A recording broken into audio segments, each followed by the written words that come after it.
Okay, this is a video on trigonometric functions on a unit circle. I'm hoping you guys will watch this video several times. I'm skipping this page, we've already done this. It's just another exercise in labeling the angles that are correspond to the degree or the radians here. So writing the degrees on the radians next to them. A unit circle is what we're going to be working with for a while. A unit circle has a radius of 1 unit away, and on a unit circle it's always true that if you take the x value in your point and square it, and add the y value of your point and square it, and add them together, you get 1. Now you can see here that I've already said that these radians correspond to these degrees, and I've labeled them. Now, because this is a unit circle, the x value here is 1, y is 0. Again, the radius here being 1 would give you a y value of 1 here, x is 0. This one, again, radius going this way 1 unit would have an x value of -1, y value of 0. And same thing down here. The y value down here is going down 1 unit, so that'd be -1 for y and x 0. Now, if we want to find the sine, cosine, and tangent, the sine is essentially defined on a unit circle as your y value. So sine over here would be 0. Here is 1. Sine is 0 here, and sine is -1 here. Cosine of 0 degrees, or 0 radians, would be 1. Cosine of pi over 2 is 0. Cosine of pi is -1, and cosine of 3 pi over 2 is 0. Now the tangent comes from just taking those divisions. So here the tangent would be 0 over 1, which is 0. Here it would be 1 over 0, which is undefined. Here it would be 0 over 1, -1, which is 0, and here again it would be undefined. If you have a 45 degree angle, which in radians is the same as pi over 4, and I wanted to draw the triangle, it would look like this.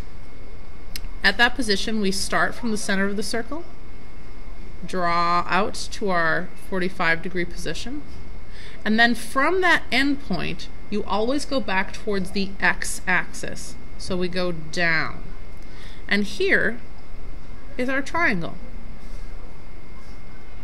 Now, how long are the side lengths? Well, in this triangle, each one of these corners is 45 degrees. So, if you can kind of see how that might work with this type of triangle, the hypotenuse on this type of triangle of 45 to 45, 90 is 1 on a unit circle, which this is, so I'll label that 1 is my hypotenuse. The sides, you can see the two sides that are the same, that's these two, are square root of 2 over square root, or 2, and square root of 2 over 2. Now, sine is the the y right here. That would be sine of our angle is square root of 2 over 2, because that's my y. Cosine is also square root of 2 over 2, because that's my x. Remember, sine equals y and cosine equals x. And then the tangent is the fraction of these two things. Tangent equals, again, sine is y, cosine is x. Tangent is y divided by x. So that would be square root of 2 over 2 divided by itself. Whenever we take something and divide it by itself, the answer is 1. So these are your answers for 45 degrees. Sine, cosine, and tangent of 45 degrees.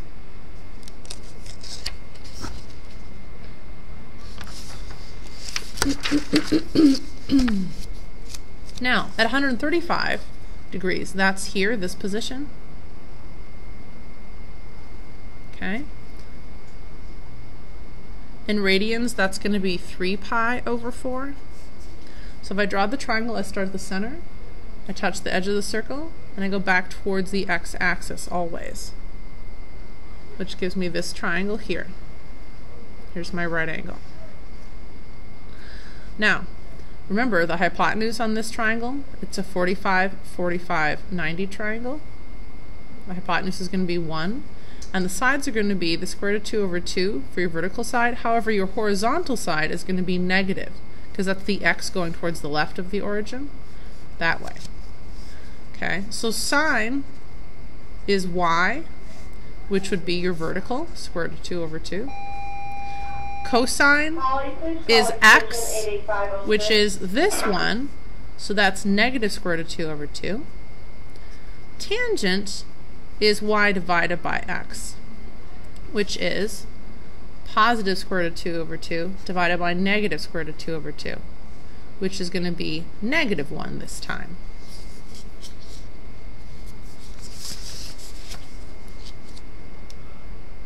(225 degrees) is here. It is 45 degrees away from 180.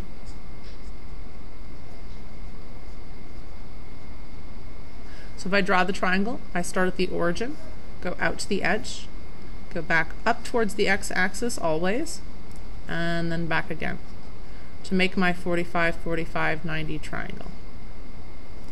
So there's my triangle. I've almost finished drawing it. The hypotenuse is always 1. This side is going to be negative square root of 2 over 2.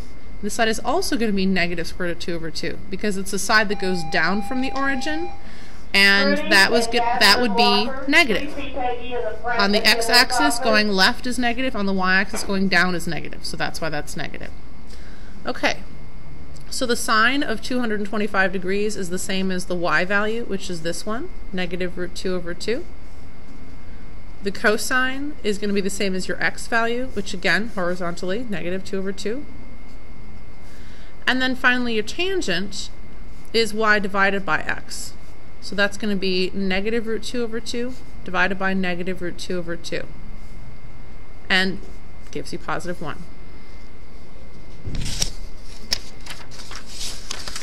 And then finally 315 degrees, which is the same as 7 pi over 4, is this position here as a rotation. So if I draw the triangle, it would look like this. Again, out to the position 7 pi over 4, or you could call it same thing as 315 degrees. So draw that out to that position towards the x-axis again. Well, this time we're going up and then back towards the origin again. So again, we have a 45, 45, 90 triangle. The hypotenuse is always going to be 1. This side is an x side, so that's going to be positive square root of 2 over 2 going right from the origin. However, this side is a y side. That's going to be negative square root of 2 over 2 because it's going down from the origin. Okay, so sine is my y value, which is my vertical side, negative root 2 over 2. Cosine is my x side, which is here, positive root 2 over 2. And tangent is going to be y divided by x, which is negative root 2 over 2 over positive root 2 over 2, which is negative 1.